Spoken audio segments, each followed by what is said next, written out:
In this video, we will start with a topic that is considered one of the trickiest concepts in C. These are what are known as pointers. We will just recap what we know about arrays, because arrays and pointers are very closely related in C.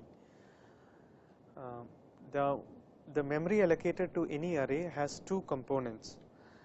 First is there are a bunch of consecutively allocated boxes of the same type, and the second component is there is a box with the same name as the array, and this box contains the address of the first element of the array.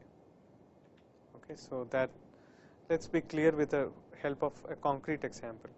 So let's consider a particular array of size 10 declared as int num10. Conceptually, there are 10 boxes from num0 through num9. These are all containing integers, plus there is an additional 11th box num, so it has the same name as the name of the array, and it contains the address of the first location of the array. So it contains the address of num0. So these are num0 through num9 are located somewhere in memory. So maybe this is memory location 1000. So num contains the number 1000, which is supposed to indicate that the address of the first location in the array is 1000, or the num points to the memory location 1000. Okay. So conceptually, this gives 11 boxes, which are 10 integer boxes plus one box which holds the address of the first box. Now we represent the address of a box X by an arrow to the box X. So addresses are referred to as pointers. Okay, and this is all there is to see pointers. Pointers in some sense are variables which hold the addresses of other variables.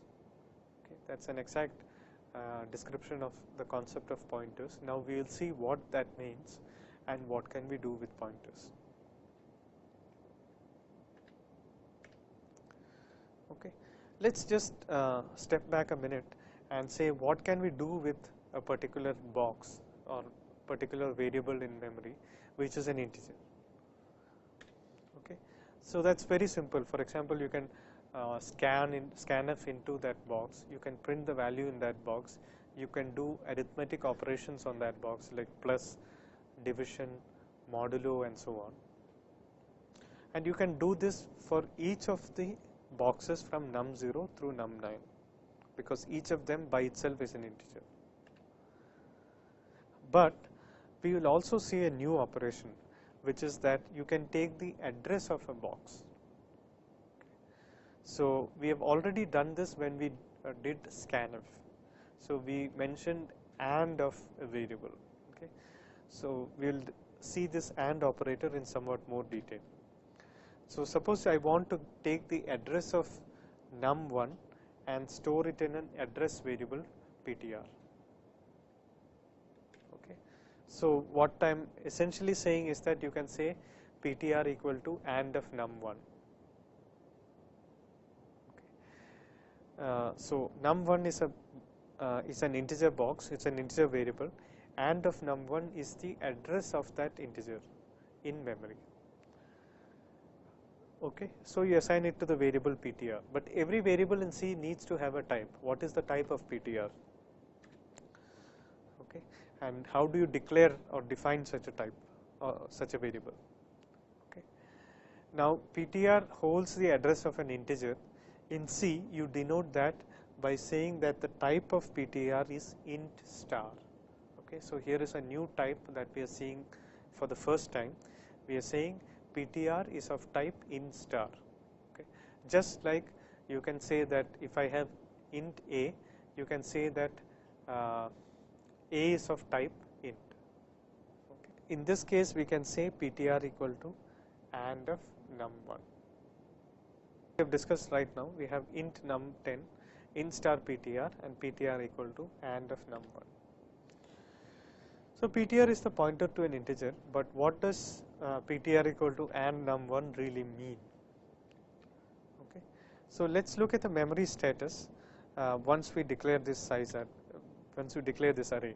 So we have num, which is the address of the first location, and then we have somewhere in memory we have 10 consecutive locations corresponding to the array, num 0 through num 9.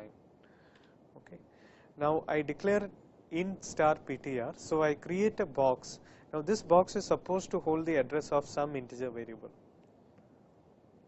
So ptr is of type address of an integer box, or more commonly referred to as pointer to integer. The statement ptr equal to and of num1 says that now points to num1, or ptr contains the address of num1. Okay. And pictorially we denote an arrow from ptr to num1, just like I denoted an arrow going from num to num0, because the name of the array is a pointer to the first location of the array. Okay. The name of the array is a box which holds the address of the first location of the array. Similarly, ptr is a box which holds the address of num1. Okay. So we say that ptr points to num1, and we denote it pictorially by an arrow. The program status is like this, state is like this. Now suppose I add one more statement after all these three statements. I say scanf %d ptr. Okay. Now earlier when we declared an array and we read into an array directly, I said that you can do the following. I can write scanf %d and num1. Okay. So this will value whatever the user input into the first array using the AND operator. Now ptr equal to AND num1. Okay. So it's a reasonable thing to ask, can I say scanf %d ptr? There is no AND operator here because ptr is AND num1, right? This was our original statement and this is our new statement. And the answer is yes, you can do it. Suppose the input is 5, does num1 become 5? So scanf %d ptr really does work like scanf %d and num1. So it reads the value input by the user and it looks up ptr, so it's an address. So it goes to that address and stores it there. Okay. So now we can clarify a long-standing mystery, which is the AND operator in the case of scanf. So we can say that scanf's second argument is a pointer, okay, which says where should I put the input by the user. For example, if I have float variable and I scanf as %f and then some address of a float variable, it is done similar to reading an integer into an integer variable. What scanf takes is an address of int variable or float variable as it may be. If you have a %d, then it takes an integer, it takes a pointer to an integer variable and takes the input value by the user and puts it into that address. Okay. So as far as scanf is concerned, it doesn't matter whether you gave it as AND num1 or whether you initialize ptr to AND num1 and then gave ptr. It's an address and it will put the integer input by the user into that location. So num1 indeed does become 5. Okay. So the location of the num1 is now containing the value 5. Now what else can you do with a pointer? Num is an array. It is of type int square brackets, pair of square brackets, and in C the box num contains the address of the first location of the array, which is num0. So internally, as far as C is concerned, the address of num0 is just like address of any other integer location. So the type int star can be interchanged with int square bracket. Okay. So you can think of num itself as just a pointer to an integer, or you can say that it's a pointer to an array, so which gives you the additional information that the next 10 values are also integers. If you just say pointer to an integer, the next location may be something else. But internally, as far as C is concerned, an array name num can also be treated as pointer to an integer. Okay. Now here are some other interesting things that you can do with pointers. Whenever you declare a data type, you also define what all operations can you do with the data type. So 2 and 3 are fairly simple. We have already seen it with integers, floating points and so on. You can do simple arithmetic, plus and minus with pointers. You cannot do star and divide, you cannot do that, but you can do plus and minus.